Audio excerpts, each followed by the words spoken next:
Tomer Sisley partage la vie de Sandra de Mattéis, directrice d'une agence d'événementiel spécialisée dans les soirées privées haut de gamme, depuis déjà de nombreuses années. En couple lorsqu'il était plus jeune, ils s'étaient séparés avant de se retrouver. Une période très douloureuse pour Tomer Sisley, qui a plongé dans une dépression. Mais depuis qu'ils se sont retrouvés, la passion est toujours au rendez-vous. Le couple élève ensemble le fils de Sandra, Dino, né de la relation entre Sandra Sisley et Valérie Zetoun, et Liv Chaya et Levin, les enfants que Tomer Sisley a et hausse avec Julie Madar.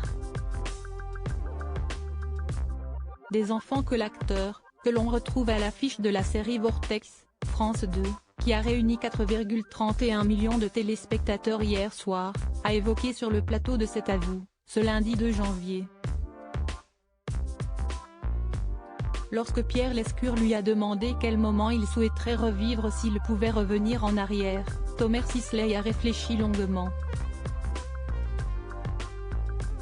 Il a même avoué qu'il avait besoin de temps. Puis, finalement, l'acteur de Largo Winch a confié « Il y a plein de moments où je reviendrai en arrière. Je pense que j'aurais d'abord envie de découvrir mes parents quand ils étaient enfants, ados, et essayer d'un peu plus les comprendre. » Avant d'évoquer ses regrets concernant ses enfants et leur éducation en particulier.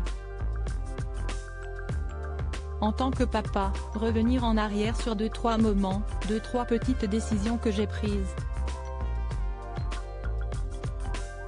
A-t-il admis.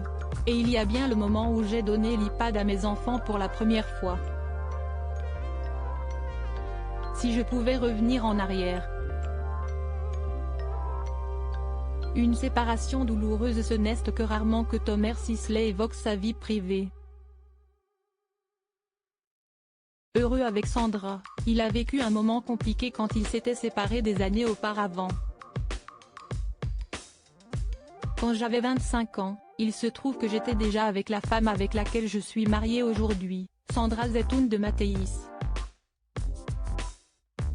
J'étais fou amoureux et, quand on s'est séparés à l'époque, j'ai été super malheureux, voire dépressif, pendant 17 ans, révèle-t-il. Donc j'ai pu assez facilement me projeter dans la peau de ce pauvre Ludo. Avait-il déclaré à ce sujet dans Télé Loisirs.